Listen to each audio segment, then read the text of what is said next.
আমাদের লক্ষ্যই হচ্ছে ধরেন ফার্মারদের সাথে কনজিউমারদের কানেকশন তৈরি করা। আমরা এটাকে বলি যে সিট টু শেলফ। কষ্ট তো মানুষ অনেক কারণেই পায়, কষ্টের সাথে গানের সম্পর্ক তো আছেই। আমরা টাইম মেজার করি না, আমরা ওয়ার্ক মেজার। মেশিন ডিজাইন থেকে বিজনেস ডিজাইন, মানুষ যদি কখনো কাউকে কষ্ট দিয়ে ফেলে সেটাও সে কোনো গভীর কষ্ট পেয়েছে বলেই দিয়েছে।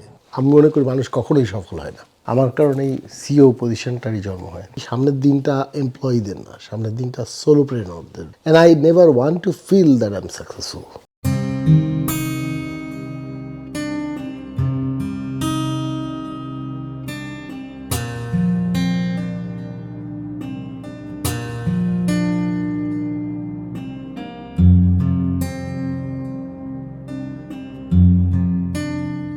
সুপ্রিয় দর্শক, বাংলাদেশের সফল ব্যবসায়ীদের নিয়ে বাংলাদেশ টাইমসের সাপ্তাহিক বিশেষ আয়োজন কর্পোরেট টাইমসে আপনাদের সবাইকে স্বাগত জানাচ্ছি।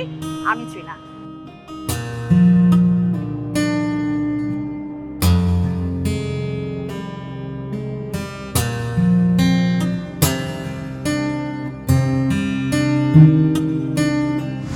সুপ্রিয় দর্শক, সফল যারা, কেমন তারা? এই শিল্পায়নের যুগে বিশ্বের সাথে তাল মিলিয়ে বাংলাদেশ এগিয়ে যাচ্ছে, উন্নত থেকে উন্নততর হচ্ছে। এত বড় বড় শিল্প প্রতিষ্ঠান, ব্যবসা প্রতিষ্ঠান, রিটেল শপ, এই এত কিছুর পেছনের কারিগর কারা? আমরা তাদের সাথে কথা বলতে চাই, তাদের জীবনের গল্প জানতে চাই, তাদের সফলতার গল্প শুনতে চাই, তাদের সংগ্রামের গল্প শুনতে চাই তাদের দৃষ্টিভঙ্গির কথা। এমনই একজন মানুষ আছেন আজকে আমাদের কর্পোরেট টাইমসে। আমাদের সাথে আজকে আছেন সাব্বির নাসির, বাংলাদেশের শীর্ষস্থানীয় সুপার মার্কেট চেইন শপ স্বপ্নর ম্যানেজিং ডিরেক্টর। ভাইয়া, কেমন আছেন আপনি? আছি আলহামদুলিল্লাহ, আপনি কেমন আছেন? আমি তো খুবই ভালো আছি।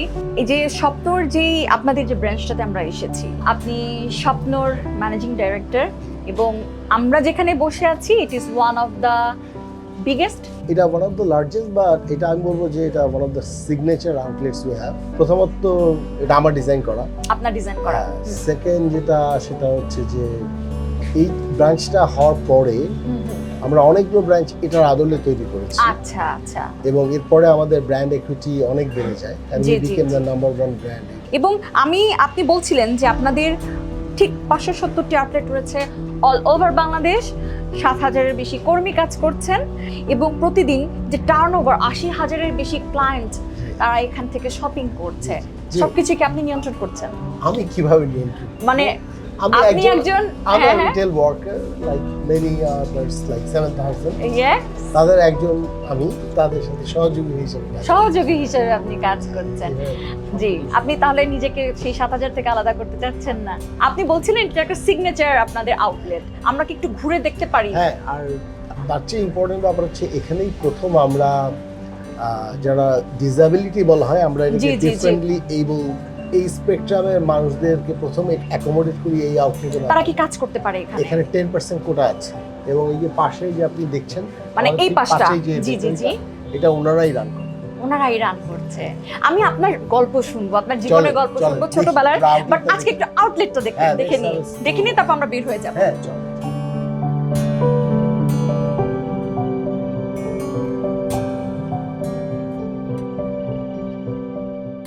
এটা হচ্ছে ওয়ান অফ দ্য লার্জেস্ট।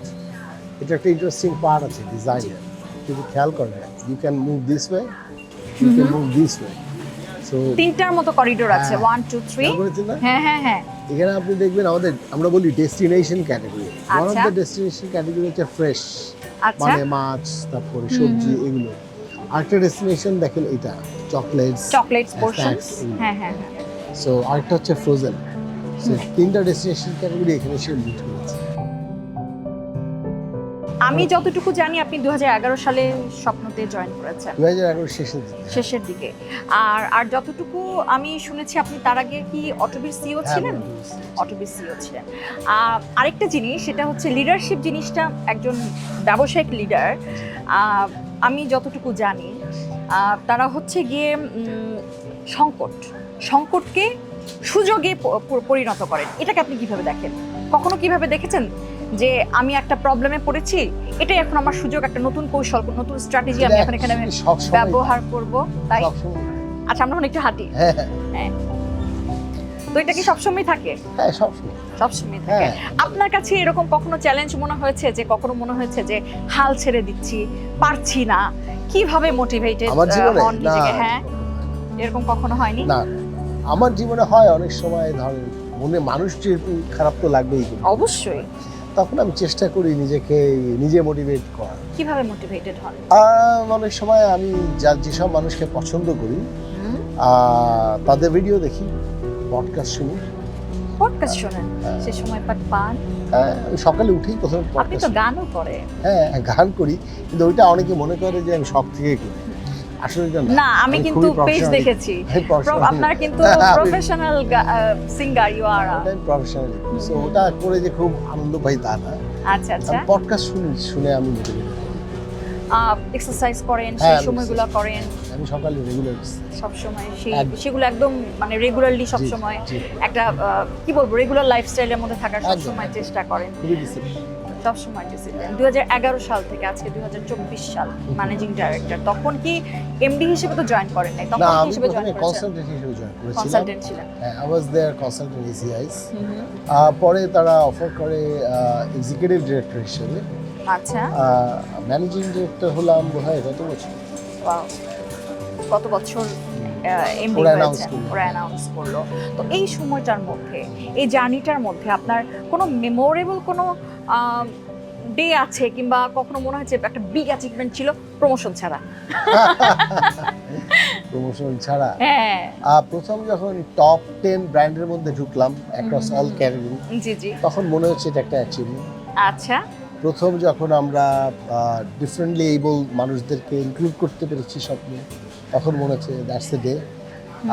যখন আমি প্রথম দেখলাম যে, আপনি যদিও প্রশ্নের কথা বলতে মানা করলেন, কিন্তু এই 160 টাকা গরু সারা বাংলাদেশকে তোলপার করে দিয়েছে, ইয়েস, তখন মনে হলো কি দ্যাটস দ্য ডে। অফকোর্স। কারণ এই যে 10% কোটার কথাটা আপনি যে বলেছেন, এটা আমার কাছে খুব ইউনিক একটা আইডিয়া মনে হয়েছে। আমি জানি না বাংলাদেশে আর কেউ আছে কিনা, যদি না থেকে থাকে, এবং এই আইডিয়াটা কার মাথা থেকে এসেছে? না, আইডিয়া আমার মাথা থেকে এসছে এভাবে বলবো না, আমি বলবো যে parents forum for differently able children, ওনারা পিএফডিএ, ওনারা যোগাযোগ করেছিল আমার সাথে, and I was touched. I never thought that এই ইনক্লুসিভিটিটা আমাকে এতটা নাড়া দিবে। So then and there I decided যে we have a quota of 10%. এই যে অকুপেশন, প্রফেশন, সেটার অ্যাচিভমেন্টের চেয়ে এই যে মানুষের কাছ থেকে অ্যাচিভমেন্টটা সবচেয়ে বেশি ভালো লাগে না? সবচেয়ে বেশি ভালো লাগে যখন মাদার্স তারা তাদের চিলড্রেনদের জন্য যে ড্রিমগুলো দেখে সেগুলো ফুলফিল করার জন্য স্বপ্ন কাজ করে। 160 টাকার সেই যে মিডল ক্লাস ফ্যামিলি যে Yes, কষ্ট, middle- যে লোয়ার কষ্ট। মিডল ক্লাস ফ্যামিলি যে হ্যাঁ, কষ্ট, যে হ্যাঁ, বাচ্চাটাকে গরু খাওয়াতে পারে না, বিফ প্রোটিন দিতে পারে না, protein দিতে পারছে না। ইভেন অনেকে ফ্রুটস খাওয়াতে পারে না। ইয়াস, এবং আপনারা কিন্তু সেই ছোট ছোট করে কিন্তু সেই প্যাকেটগুলো করছেন, কিন্তু তখন ওই সেটা যে দেশের বাইরে satisfaction- কিন্তু আছে, হ্যাঁ। এবং সেটার আদলে আপনারা কিন্তু করেছেন। আমি বলবো যে কিছুটা লোকালাইজেশন, বাট এটা অনেক বেশি লোকাল কনজিউমারের ইনসাইট থেকে নেওয়া। জি, এটা খুব একটা বিদেশ থেকে ইন্সপায়ার্ড হয়ে করা না। না, এটা অনেকেই কারণ আমাকে আপনাদের কিন্তু যে আচার দেখেছি, পিকলসের পোর্শন আছে, দই আছে, দেশীয় দই, তারপর অনেক রকম সেগমেন্ট কিন্তু আছে, জি জি এবং অনেক রিটেল শপ, আপনাদের সবগুলো কিন্তু একই রকম না, না এক একটা কিন্তু এক এক রকম লোকালাইজ করা হয়। লোকালাইজ লোকালাইজ করা হয় ওই ক্যাচমেন্টের যে সেগমেন্টস, জি জি, তাদের কথা মাথায় রেখে। তাদের কথা মাথায় বাট রেখে। আমাদের সেন্টারে থাকে বাংলাদেশের আপামর যে হুম, পরিবারগুলো, হুম, সেই পরিবারের মা, বাবা এবং সন্তান, এটা হচ্ছে সেন্টার। কিন্তু আমাদের এখন ব্যাচেলর কমিউনিটি অনেক স্ট্রংলি হুম। অ্যাটাচ করতে পারছে জি স্বপ্নের সাথে, জি, সো সেটাও ইম্পর্টেন্ট। অফকোর্স। বাট আমি বলবো না যে ওটা আমাদের কোর্স সেগমেন্ট, আমাদের কোর্স সেগমেন্ট হচ্ছে ফ্যামিলি। সেটাই স্বপ্ন, হ্যাঁ, so একটা আমাদের সুন্দর স্বপ্ন, তাই না? এই স্বপ্নটা হচ্ছে আসলে বাচ্চাটার স্বপ্ন, ইয়েস, এবং মা বাবার যে স্বপ্ন বাচ্চাটাকে ঘিরে, ওইটাকে ফুলফিল করার জন্য নাউরিশমেন্ট, নিউট্রিশন, ফুড সেফটি, অ্যাফোর্ডেবিলিটি, এগুলোকে অ্যাড্রেস আপনারা যে এখন স্বপ্নের সাথে যেটা আমি অ্যাড করে দেখেছি যে ক্লোদিংস, সেগুলোও কিন্তু অ্যাড করেছেন হ্যাঁ, ওটা আপনারা। আমরা এখান থেকে যখন আমাদের মাদার্সরা আসলেন, তারাই বললেন যে দে ওয়ান্ট দিস থিং, পরে তো আমরা আপনার দেখছি- কাস্টমার ডিমান্ডটাকে বেশি পরে প্রায়োরিটি আমরা দেন দেখেছি যে টিনসরাও interested Okay. It's like a convenience we are convenience not really a destination retailer for clothing but it's a convenience So store. food is your main concentration. Food Food and is- nourishment. Food, nutrition, nourishment is core. Yes. Then non-food like personal care, home Yes. care. জি জি জি। তারপরে ধরেন home accessories. হ্যাঁ হ্যাঁ হ্যাঁ। And finally আমরা আমাদের values একটা tree আছে, এটাকে আমরা বলি নৈতিকতার বৃক্ষ। জি জি। সো এই ভ্যালুস ট্রির বেসটা আমাদের কনজিউমার সেন্ট্রিসিটি, এন্ড এটা জাস্ট লেখার জন্য আমরা লিখি, উই রিয়েলি মিন ইট। মানে আচ্ছা, হচ্ছে কোনো একজন কনজিউমার যদি কোনো কোয়েশ্চেন করে, কোনো একজন শপার যদি কোনো কিছু নিয়ে প্রশ্ন করে বা তাদের কোনো ডিসস্যাটিসফ্যাকশন থাকে, একদম নিচ থেকে শুরু করে এমডি বা সিও মানে আমার Yes. পর্যন্ত সবাই তটস্থ হয়ে যায়। We get alert, red alert, Customer যে service. Something is wrong. Very important. And আমাদের একটা সেশন হয়, জি কাস্টমার লিসনিং সেশন, জি। সেখানে we blast each other like anything, why did this happen. So আমরা এটা মিন করি জি। আসলে কাস্টমার আমাদের king, they are our centre. আমি বলছি না যে আমাদের ভুল ত্রুটি হয় না, অবশ্যই হয়। কিন্তু আমরা সেখান থেকে শোধরানোর চেষ্টা করি, শেখার জি। চেষ্টা করি। আমরা আরেকটুকু একটু দেখে হ্যাঁ। দেখবো স্বপ্নর এই চলেন আমরা একটু portion টা। ফ্রেশের দিকে যাই। হ্যাঁ, আমি যতটুকু জানি আপনাদের গ্লোবাল গ্যাপ সার্টিফাইড প্রোডাক্টস আছে, হ্যাঁ, সেটা যদি আমাদেরকে একটু বুঝিয়ে বলেন। যে জিনিসটা কি তাই। হ্যাঁ হ্যাঁ হ্যাঁ হ্যাঁ। গ্লোবাল গ্যাপ একটা জার্মানি বেসড অর্গানাইজেশন। ধরেন ওয়ালমার্ট, টেস্কো, আপনি তো টেস্কো সম্পর্কে জানেন, এরা গ্লোবাল গ্যাপ মেম্বার। আমরা স্বপ্ন সাউথ ইস্ট এশিয়ার মধ্যে প্রথম গ্লোবাল গ্যাপ মেম্বার হই, এবং আমাদের ফার্মারদের আমরা এগিয়ে দিই গ্লোবাল গ্যাপ সার্টিফাইড প্রোডাক্ট এগুলো সব। হ্যাঁ, আচ্ছা। আমরা আমাদের ফার্মারদেরকে ট্রেন করেছি যে কখন হারভেস্টিং করতে হয়, কখন তারা প্ল্যান্ট প্রোটেকশন প্রোডাক্ট দেবে। কারণ না আপনি জানেন ইনসেক্টিসাইড, পেস্টিসাইড হ্যাঁ। এগুলো কি, অবশ্যই। এগুলো কিভাবে আসলে যখন ইউজ দেওয়া করতে হবে, আসলে ইউজ করতে হবে কি হবে না, হ্যাঁ, এবং কখনো কখনো আমরা কি pheromone- পরিমাণে ইউজ করতে হবে। এক্স্যাক্টলি। কোনটা দিবে কোনটা দেবে না, তারপরে আমরা কি ন্যাচারাল পেস্ট কন্ট্রোলটাকে প্রমোট করতে পারি কিনা, কিভাবে করা যায়, যেমন স্টিকি প্যাড বা ফেরোমন ট্র্যাপস এগুলো কিভাবে ইউজ করতে হয়, এগুলো আমরা শিখিয়েছি। আর যদি তারা কখনো ইউজ করে, ধরেন এখানে আপনি দেখেন ক্রপস কখন কালেকশন আচ্ছা, হচ্ছে, ফার্মার্সের নামটা কিন্তু নামও লেখা দেওয়া আছে। আছে, হ্যাঁ location, হ্যাঁ হ্যাঁ। এই দেখেন সিড কখন প্ল্যান্টেশন জি, জি, হচ্ছে, জি। ক্রপস কখন করা হচ্ছে, হ্যাঁ। পিএইচআই ডিউরেশন লেখা আছে, দেখবেন 7 থেকে 14 দিন। এটা আচ্ছা আপনি ভালো বুঝবেন। এই যে আচ্ছা, আচ্ছা। আপনি দেখেন 23/11 এই সময় প্ল্যান্ট প্রোটেকশন প্রোডাক্ট মানে ইনসেক্টিসাইড দেওয়া হয়, দেওয়া হয়। আর 13/2 তারিখে ক্রপটা কালেক্ট Collect করা হয়েছে 23 তারিখে। We gave enough days to the crops Yes. যাতে পেস্টিসাইডস গুলো বায়োডিগ্রেডেড হয়ে যেতে পারে। বাহ, সো ক্রপসের মধ্যে আর কোনো কিছু থাকছে পেস্টিসাইড না। থাকছে না। সো এগুলো পেস্টিসাইড রেসিডিউ ফ্রি। বাহ। আচ্ছা, ওদেরকে ট্রেন করেছেন কিভাবে? সেটা কি বাইরে থেকে লোক এনেছেন নাকি? হ্যাঁ, বাইরে থেকে বাইরে লোক থেকে এনেছি, এসে? তারা আমাদের ছেলেদের ট্রেন করেছে। তো আমাদের দেশে যে কৃষকদের যে অভাব অনটন, তাদের ক্ষেত্রে কি একটু চিন্তা করেন যে আরেকটু যদি সংখ্যাটা বাড়িয়ে আপনাদের আওতায় নিয়ে আসা যায়, সেটা কি কখনো চিন্তা করেছেন? ওটা আমাদের তো লক্ষ্যই, আমাদের লক্ষ্যই হচ্ছে ধরেন ফার্মারদের সাথে কনজিউমারদের কানেকশন তৈরি করা। আচ্ছা, আমরা এটাকে বলি যে seed to shelf, seed to shelf. Seed to shelf connection, আচ্ছা অথবা ফার্ম টু ফর্ম, এই কানেকশনটা তৈরি করা। আচ্ছা। এখন এই কানেকশনটা তৈরি করার উদ্দেশ্য কি, মাঝখানে যারা বুদ্ধসত্ত্বভোগী থাকে তারা চলে যাবেন, কনজিউমারদের সাথে ডাইরেক্ট যোগাযোগ হবে, আর আমরা ইনশিওর করবো যে ট্রান্সপারেন্ট আমরা হচ্ছে এই প্রোডাক্টগুলো পাবো ডাইরেক্টলি ফার্মারের কাছ এবং থেকে। পেস্টিসাইড রেসিডিউ থাকবে না, মাঝখানে কোনো কন্টামিনেশন। আচ্ছা এই লক্ষ্যেই আমরা কাজ করছি। এখন আরো বেশি ফার্মার করার জন্য আমাদের অনেক বেশি আউটলেট দরকার, ওই আউটলেটটা বাড়ানোর জন্য আমরা কাজ করছি। আউটলেট বাড়লে ফার্মারের হ্যাঁ। রিক্রুটমেন্টটা বাড়বে। নাহলে আচ্ছা, সারা সপ্তাহ কাজ করেন, অনেক টায়ার্ড থাকেন, একটু কি বাইরে গিয়ে আমরা কথা বলবো? হ্যাঁ, একটু চলেন। আপনার শৈশবের গল্পগুলো চলেন, একটু চলেন। শুনি, পড়াশোনা কি কোথায় করেছেন চলেন। একটু শুনি। আমরা তাহলে একটু চলেন বাইরের দিকে যাই।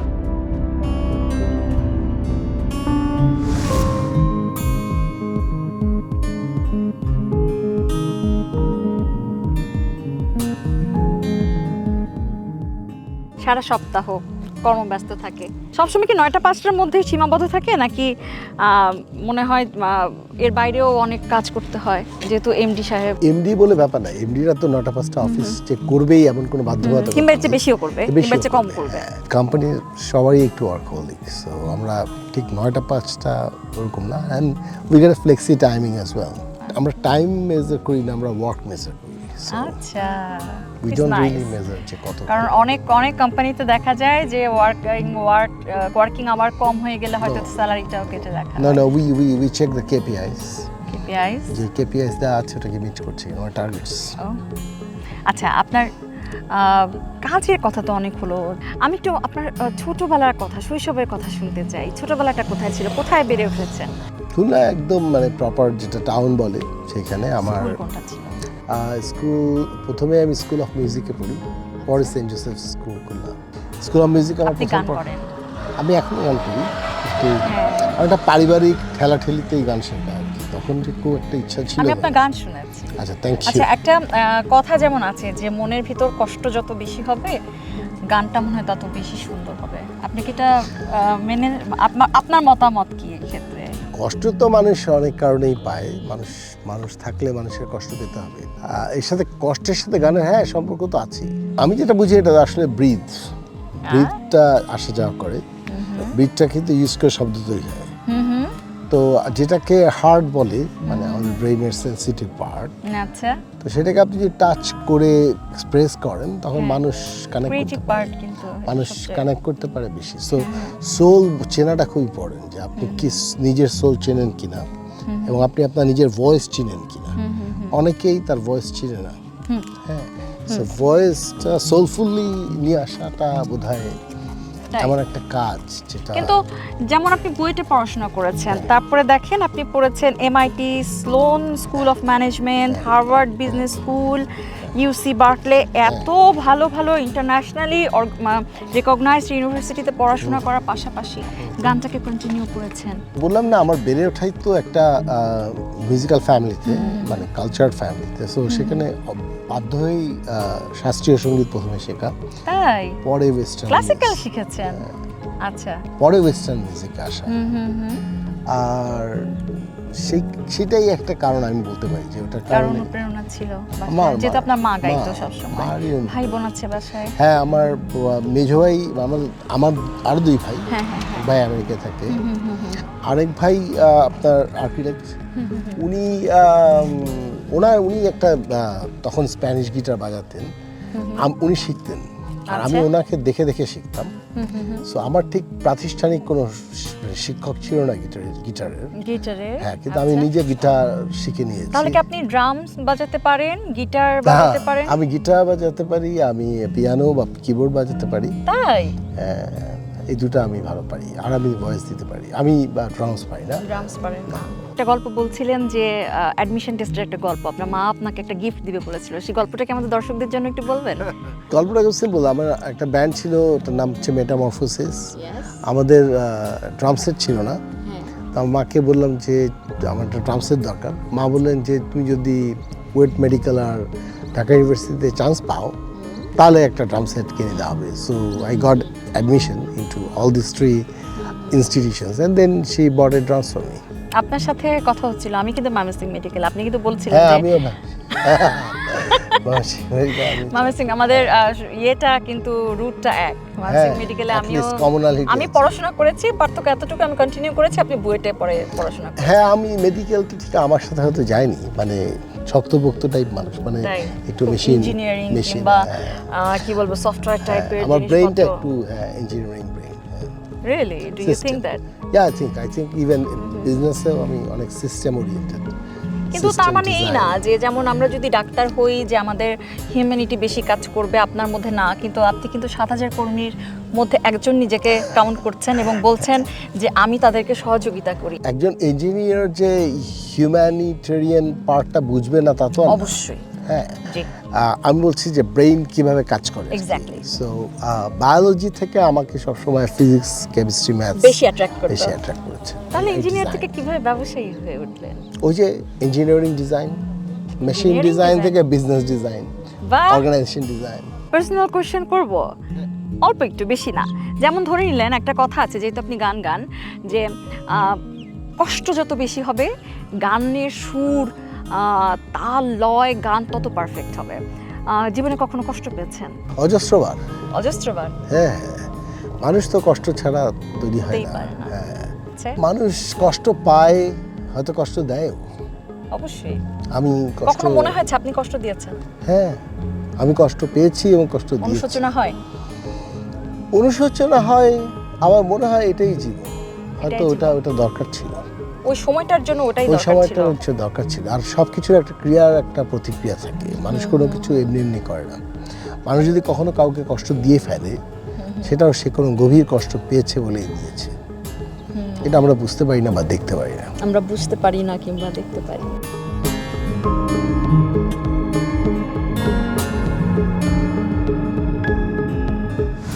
সুপ্রিয় দর্শক, আপনারা ইতিমধ্যে জেনে গিয়েছেন আজকের কর্পোরেট টাইমসের কে সেই বিশেষ অতিথি। আমাদের সাথে আছেন বাংলাদেশের শীর্ষস্থানীয় সুপারমার্কেট চেইন শপ স্বপ্নর managing director mister Sabbir Nasir. ভাইয়া, আপনাকে আরও একবার ওয়েলকাম জানাচ্ছি, কারণ বাংলাদেশ টাইমসের স্টুডিওতে আমরা এখন এসেছি। সারাটা দিন আজকে আপনি আমাদের সময় দিয়েছেন। আপনাদের একটা আইকনিক স্টোরে আমরা ছিলাম, তারপরে ঘুরতে গিয়েছি আপনার সাথে, যে আপনার অনেক গল্প শুনেছি। আমি একটু আপনাকে নিয়ে যদি বলি, তাহলে আমি যা জানি কিংবা আমার দর্শক তো অবশ্যই জানতে চায়, কারণ স্বপ্ন বিশাল একটা রিটেল চেইন শপ, এবং সেই স্বপ্নদ্রষ্টা সেটাকে মানে একদম স্বপ্নের মতো করে সুন্দর করে সাজিয়েছেন যিনি, তার সম্পর্কে তো অবশ্যই আমাদের দর্শকরা জানতে চান। আমাদের সাব্বির নাসির ভাইয়া একজন অভিজ্ঞ ও কৌশলগত নেতা, যার 28 বছরেরও বেশি সময়ের অভিজ্ঞতা রয়েছে ব্যবসা পরিচালনা, বিশেষ করে রিটেল, ম্যানুফ্যাকচারিং ও ব্যবসার স্ট্র্যাটেজিক যে ডেভেলপমেন্ট সেগুলো নিয়ে। আপনি একজন বিজনেস লিডার, একজন এন্টারপ্রেনার, এবং 2011 সালে তিনি স্বপ্নের নেতৃত্ব গ্রহণ করেন। তখন কোম্পানিটি নানা সমস্যা জর্জরিত ছিল। নতুন ফ্র্যাঞ্চাইজি মডেলের মাধ্যমে দ্রুত সম্প্রসারণ করেছেন এবং গ্রাহকদের জন্য কেনাকাটার অভিজ্ঞতাকে সহজে উন্নত করেছেন। এবং আপনার নেতৃত্বে স্বপ্নর মার্কেট শেয়ার 16.5% থেকে 51%-এ পৌঁছায়, এবং এখন কোম্পানিটি কিন্তু পরিচালনাগতভাবে লাভজনক অবস্থানে রয়েছে। ব্যবসায়িক যে স্ট্র্যাটেজিক যে চেঞ্জ, পুনর্গঠন। আপনি অ্যাঙ্গোলাতে কাজ করেছেন, অ্যাঙ্গোলাতে ইউনিলিভার অপারেশনের হেড হিসেবে আপনি কাজ করেছেন। টেট্রা প্যাকের সাউথ ইস্ট এশিয়ার রিজিয়নের মার্কেটিং আপনি ছিলেন। আপনার ব্যবসার যাত্রা শুরু হয়েছিল বাংলাদেশের বাটা কোম্পানি দিয়ে। সেই সময়টা থেকে একটু শুরু করতে চাই, কিভাবে আসলেন? আমি বুয়েট থেকে পাশ করে বের হলাম। জি, আমি ম্যাথসে খুব ভালো ছিলাম। বাহ। সো জে.এন. ইসলাম নামে একজন এমিনেন্ট ফিজিস্ট আছেন, উনি জি। কেমব্রিজে স্টিফেন হকিংয়ের ফ্রেন্ড ছিলেন। মানে ওনাদের মনে হয় ক্লাসমেট, রুমমেটও ছিলেন। তাই? হ্যাঁ, তো ওনার আমি রিসার্চ অ্যাসিস্ট্যান্ট হিসেবে প্রথম কাজ পাই, কারণ উনি ম্যাথমেটিক্সে যারা ভালো খুঁজে আমাকেই পেয়েছেন বাংলাদেশে যারা কাজ করে। সো এক ধরনের আরএ হিসেবে কাজ করা শুরু। তারপরে বাটা শুরুতে জয়েন করি ম্যানেজমেন্ট ট্রেনিং হিসেবে। তো আমি mostly engineering, time motion engineering, এগুলোতে প্রচুর ট্রেনিংও পেয়েছি, স্ট্যাবলিশও করেছি, এবং কাজ করার সুযোগ পেয়েছেন বেশি। বাটার ক্রিটিক্যাল টাইমে আমি বিভিন্ন ডিপার্টমেন্টে কাজ করেছি। স্বপ্নতে যোগদানের আগে আপনি ছিলেন অটোবিতে, এবং অটোবির সিইও পোস্টটি আমি যতটুকু জানি আপনার জন্যই ক্রিয়েট করা হয়েছিল। অ্যাকচুয়ালি বাংলাদেশেই তখন কোনো সিও পজিশন ছিল না, আমার কারণেই সিও পজিশনটারই জন্ম হয়। আচ্ছা আচ্ছা, তো আপনার ইঞ্জিনিয়ার থেকে জি, বাটাতে আপনি কাজ শুরু করলেন। বাটার পর তারপর কোথায় গেলেন? বাটার পরে অল্প সময়ের জন্য আমি ইন্টারন্যাশনাল ডেভেলপমেন্ট এন্টারপ্রাইজ নামে একটা এনজিও আছে, ওদের একটা প্রাইভেট সেক্টর ইনিশিয়েটিভ ছিল, সাপ্লাই এন্টারপ্রাইজ বলা হয়, মানে আর্সেনিক রিমুভাল ফিল্টার, এগুলো জেনারেল ম্যানেজার হিসেবে দায়িত্ব পালন করি, একটা বিজনেস প্ল্যান ডেভেলপ করি আইএফসির সাথে। Then I got an offer from Gulf Freight to run the Unilever operation in Angola, যেখানে আপনি হেড হিসেবে কাজ করেছেন। তো আমার কাজ ছিল ইউনিলিভারের সমস্ত ফ্যাক্টরি সেট আপ রেডি করা, তাদের অপারেশনাল গাইডলাইন তৈরি করা, এবং কিছুটা মার্কেটিংয়ে হেল্প করা। তারপরে আমি টেট্রা প্যাকে কাজ করি। টেট্রা প্যাকে আমি সাউথ ইস্ট এশিয়ার যে রিজন, এখানে কাজ করেছি। কি কাজ ছিল আপনার, রোল কি ছিল সেখানে? আমার রোল ছিল এই যত আপনি জুস প্যাক দেখেন না, জুস বাংলাদেশে জানেন প্রাণ, তারপরে স্টারশিপ, তারপরে ধরেন ড্যানিশ, আচ্ছা, এগুলো হচ্ছে আমার সময়ের মানে তৈরি হওয়া। সো আমরা ম্যানুফ্যাকচারারদের সাথে বসে তাদের machinery set up, branding, packaging development, business plan development, এগুলো করতাম আর কি।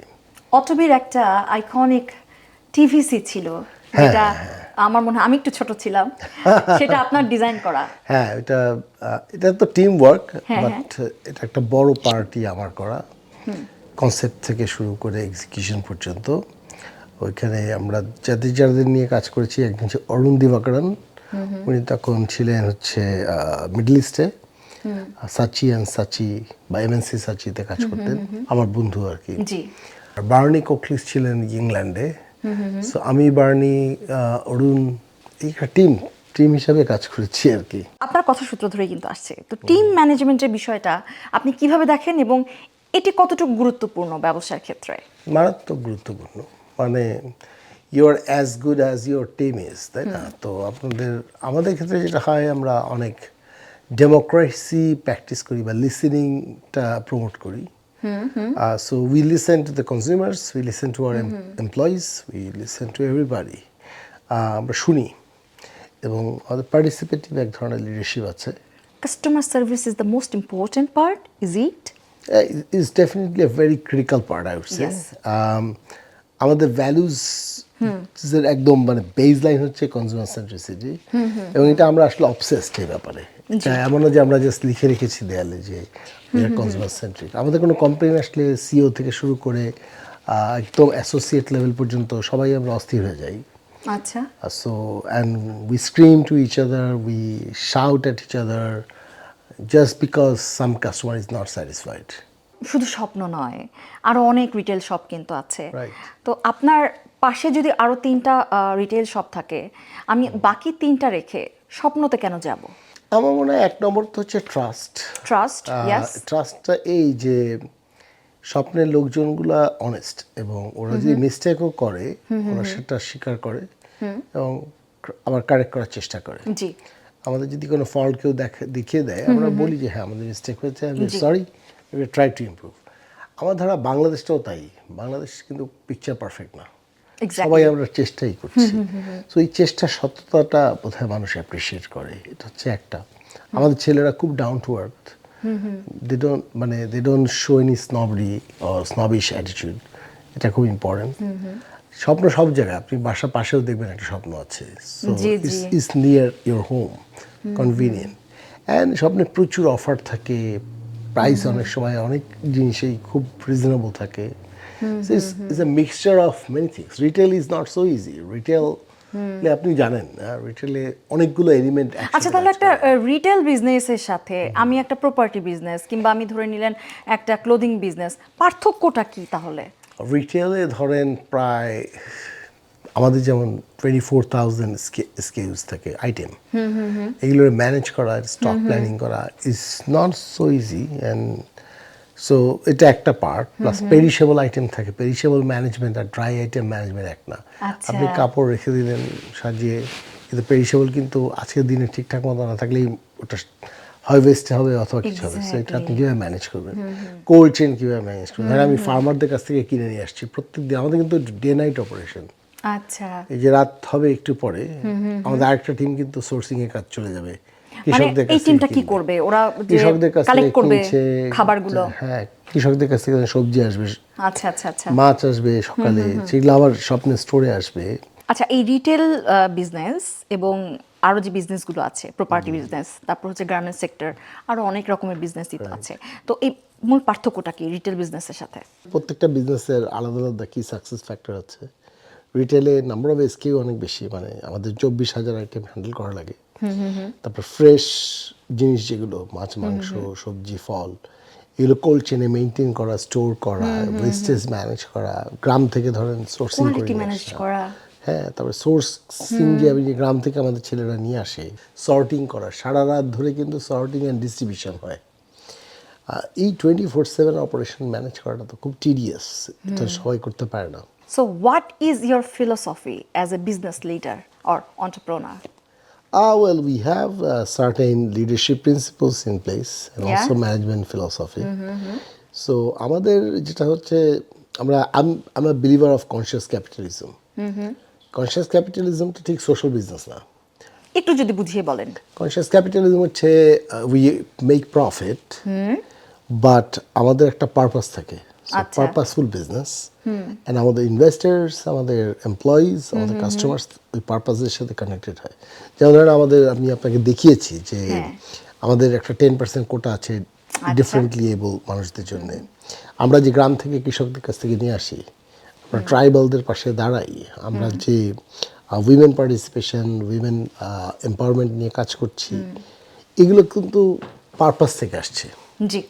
সো এই পারপাসফুল বিজনেসটাই আসলে এক ধরনের আমরা বলি কনসিয়াস বিজনেস। আচ্ছা। So my philosophy is to make impact through business এবং পারপাসফুলি কাজ করা, অ্যান্ড ইনক্লুসিভলি নট র্যান্ডমলি। জিনিসটা করা। That's very nice. নতুন যারা কাজ করতে চাচ্ছে, বিজনেস আসতে চাচ্ছে, এন্টারপ্রেনার হতে চাচ্ছে, জি, জি। অনেক ইয়াং ছেলে মেয়েরাই কিন্তু এখন 9টা 5টা অফিস কিন্তু করতে চায় না।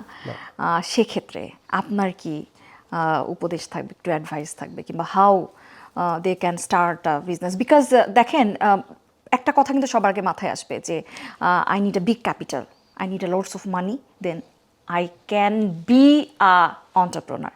Is it right? No, not at all. Okay. Actually capital flow করছে সব জায়গায়, সারা পৃথিবীতে ফ্লোট করছে, ঘুরে বেড়াচ্ছে। মূল ব্যাপারটা হচ্ছে মানুষের নিডটা ইভলভ করে, বিকশিত হয়, মানুষের প্রয়োজন। এই মুহূর্তে বিভিন্ন মানুষের যে প্রয়োজন, সেখানে আপনি কি বড় একটা সংখ্যক মানুষের জি। প্রয়োজন মেটাতে পারেন কিনা, এরকম কোনো সলিউশন আপনার কাছে আছে কিনা। তো প্রত্যেকটা মানুষের কিন্তু এই যে কমিউনিকেট করা, এটা একটা নিড, এন্টারটেনমেন্ট আরেকটা নিড। হ্যাঁ, এই নিডটা এক একটা সময় মানুষ এক একভাবে ফিল আপ করে। আগে আপনি গুগল করতেন, এখন নিশ্চয়ই চ্যাট জিপিটি ইউজ করেন। Yes. সো এই যে evolving science, evolving socio cultural dimension, সেই জায়গাতে আপনি কি নিড সলভ করতে পারছেন কিনা। সো ওই নিডটা বোঝা যে এখন এই মুহূর্তে কার নিড আছে, সেটা আমি কীভাবে সলভ করতে পারি, এবং বড় নিড সলভ করার জন্য আমার কাছে কোনো সলিউশন আছে কিনা। ইফ ইউ হ্যাভ দ্যাট, তাহলে ক্যাপিটাল আপনার কাছে ফ্লো করবে। আচ্ছা। সো আমি মনে করি সামনের দিনটা এমপ্লয়ীদের না, সামনের দিনটা সোলোপ্রেনারদের, যারা সবাই এন্টারপ্রেনার হয়ে যাবে, সফল উদ্যোক্তাদের। সবাই ধরেন এমপ্লয়ি থাকবে না, ঘন্টা বেসিসে কাজ হবে, আওয়ারলি। 2 আওয়ার্স 3 আওয়ার্স কনসাল্টিং, এরকম হবে আমার ধারণা। Thank you so much. আমাদেরকে সারাটা দিন আপনি দিয়েছেন, এত মানে মূল্যবান তথ্য আমরা শুনতে পেয়েছি, মানে জানতে পেরেছি। প্লাস আপনি যদি বলেন যারা নতুন উদ্যোক্তা, তারা, আপনি একজন বিজনেস আইকন, আপনাকে দেখেও আমরা এই যে শুধু সফলতাটাই কিন্তু আমরা সামনে দেখি, কিন্তু এই সফলতার পেছনে যে কত বড় একটা সংগ্রাম থাকে, সেই সংগ্রামটা কিন্তু সবসময় হিডেনই থাকে, সামনে কিন্তু কখনো আসে না। তো ধন্যবাদ আপনাকে, আপনি এসেছেন, আমাদেরকে সারাটা দিন সময় দিয়েছেন, সেই সাথে বাংলাদেশ টাইমসের স্টুডিওতেও কিন্তু আপনি এসেছেন। Thanks to Bangladesh Times, thanks to Corporate Times, thanks to you. আমি নিজেকে আসলে কোনো সফল মানুষ মনে করি না। প্রথমত আমি মনে করি মানুষ কখনোই সফল হয় না, মানুষ আসলে ব্যর্থ হয়। যে যত বেশি ব্যর্থ হতে থাকে, তখন তার দু একটা সফলতার চিহ্ন সে রেখে যায়। আপনার কাছে আমার একটা শেষ প্রশ্ন, আপনি কি স্যাটিসফাইড আপনি যে কাজ করছেন সেটার উপর কি আপনার আপনার একটা কনফিডেন্স আছে যে আপনি ঠিক পথে আছেন? No, I never feel I'm successful, and I never want to feel that I'm successful. Are you satisfied what you are doing? Maybe I'm satisfied sometimes, but I'm Yeah. not contented. Okay. So content. So you want to work more? I will work till the last moment of my life. I would die when I know that I cannot work anymore. Thank you so much, thank you so much. আপনি এসেছেন আমাদের অনুষ্ঠানে, ধন্যবাদ জানাচ্ছি Thank you. আপনার সেই মূল্যবান সময়ের জন্য। সুপ্রিয় দর্শক, কর্পোরেট টাইমসের আজ এ পর্যন্তই। আগামী পর্বে অন্য কোনো কর্পোরেট আইকন নিয়ে আমি তৃণা আপনাদের সামনে আবারও হাজির হব। আপনারা ভালো থাকুন, চোখ রাখুন বাংলাদেশ টাইমসের ফেসবুক পেজ এবং ইউটিউব চ্যানেলে। ধন্যবাদ সবাইকে।